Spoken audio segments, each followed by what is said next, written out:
أعوذ بالله من الشيطان الرجيم. بسم الله الرحمن الرحيم. ألف لام را، تلك آيات الكتاب المبين. إنا أنزلناه قرآنا عربيا لعلكم تعقلون. نحن نقص عليك أحسن القصص بما أوحينا إليك هذا القرآن وإن كنت من قبله لمن الغافلين. إذ قال يوسف لأبيه يا أبت إني رأيت 11 كوكبا والشمس والقمر رأيتهم لي ساجدين.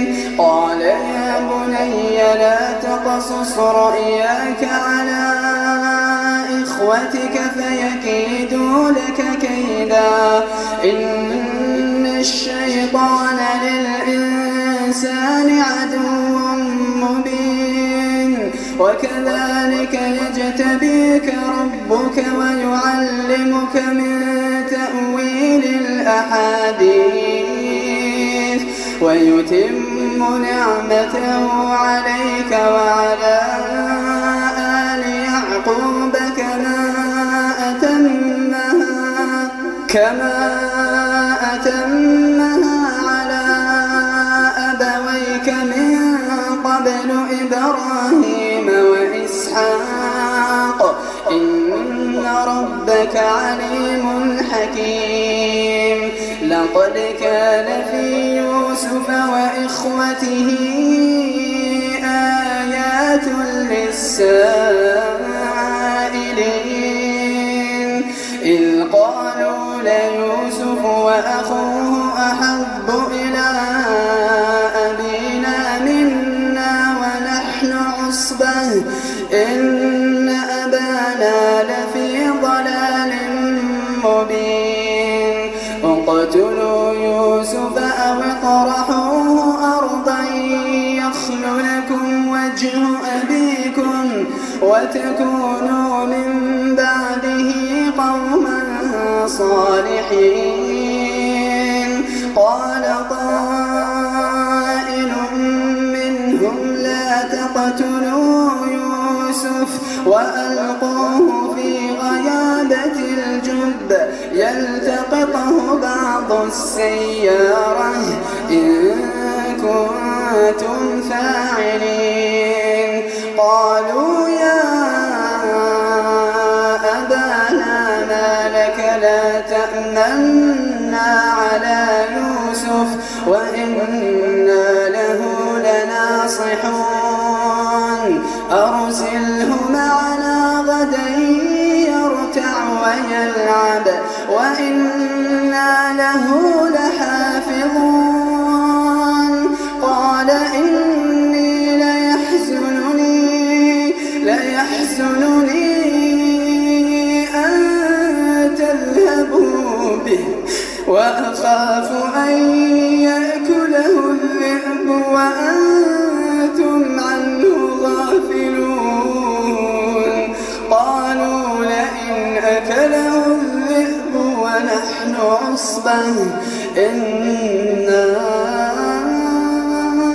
إذا لخاسرون. فلما ذهبوا به وأجمعوا أن يجعلوه في غيابة الجب وأوحينا إليه لتنبئنهم بأمرهم هذا وهم لا يشعرون. وجاءوا أباهم عشاء يبكون. قالوا يا أبانا إنا ذهبنا نستبق وتركنا يوسف عند متاعنا فأكله الذئب وما أنت بمؤمن لنا ولو كنا صادقين. وجاءوا على قميصه بدم كذب قال بل سولت لكم أنفسكم أمرا فصبر جميل والله المستعان على ما تصفون. وجاءت سيارة فأرسلوا واردهم فأدلى دلوه قال يا بشرى هذا غلام وأسروه بضاعة والله عليم بما يعملون. وشروه بثمن بخس دراهم معدودة وكانوا فيه من الزاهدين. وقال الذي اشتراه من مصر لامرأته أكرمي مثواه عسى أن ينفعنا أو نتخذه ولدا وكذلك مكنا ليوسف في الأرض ولنعلمه من تأويل الأحاديث والله غالب على أمره ولكن أكثر الناس لا يعلمون. ولما بلغ أشده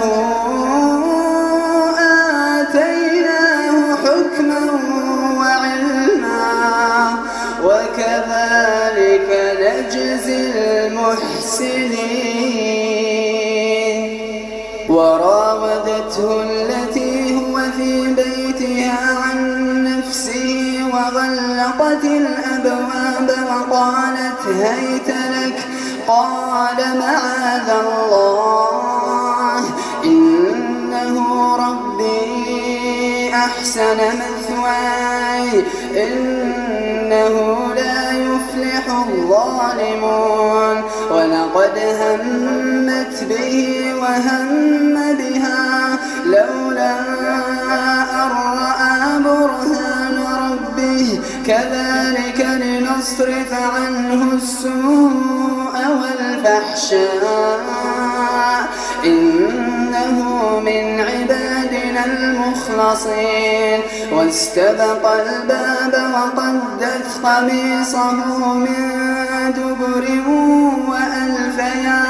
وألف يا سيدها لدى الباب قالت ما جزاء من أراد بأهلك سوءا إلا أن يسجن أو عذاب أليم.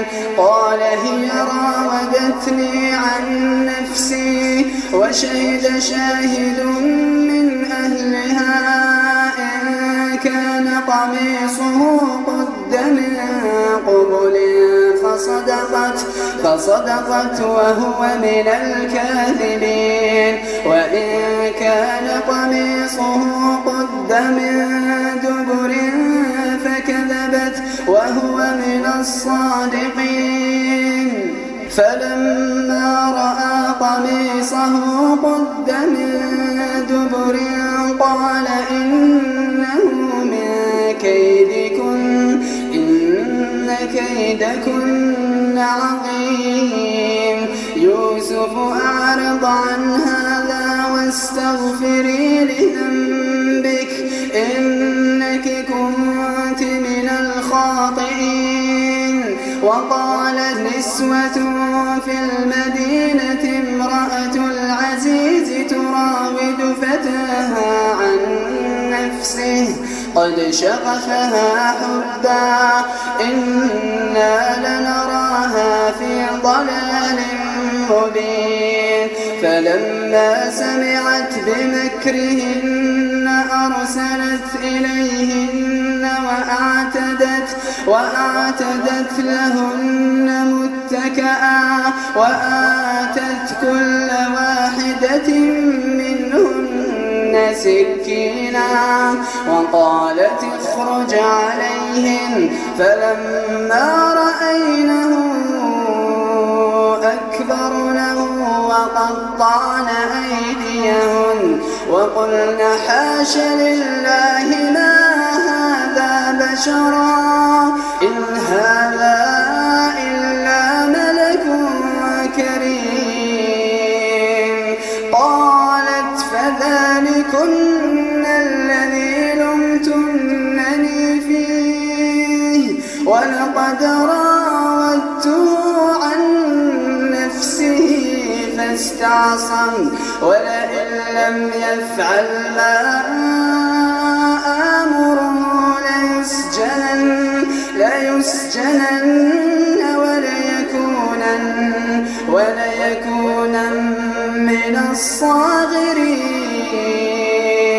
قال رب السجن أحب إلي مما يدعونني إليه وإلا تصرف عني كيدهن أصب إليهن وأكن من الجاهلين فاستجاب له ربه فصرف عنه كيدهن إنه هو السميع العليم ثم بدا لهم من بعد ما رأوا الآيات ليسجننه حتى حين ودخل معه السجن فتيان قال أحدهما إني أراني أعصر خمرا وقال الآخر إني أراني أحمل فوق رأسي خبزا تأكل الطير منه نبئنا بتأويله إنا نراك من المحسنين قال لا يأتيكما طعام ترزقانه إلا نبأتكما بتأويله قبل أن يأتيكما ذلكما مما علمني ربي إني تركت ملة قوم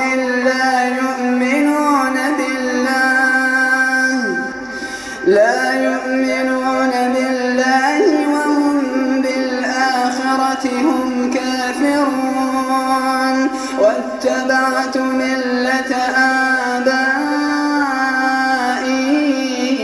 إبراهيم وإسحاق ويعقوب ما كان لنا أن نشرك بالله من شيء ذلك من فضل الله علينا وعلى الناس ولكن أكثر الناس لا يشكرون يا صاحبي السجن أأرباب متفرقون خير أم الله الواحد القهار ما تعبدون من دونه إلا أسماء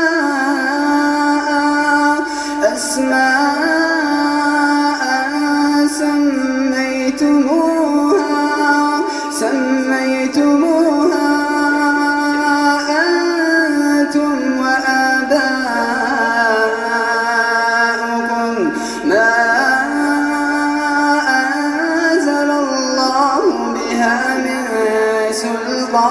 الشيطان إن الحكم إلا لله أمر أن لا تعبدوا إلا إياه ذلك الدين القيم ولكن أكثر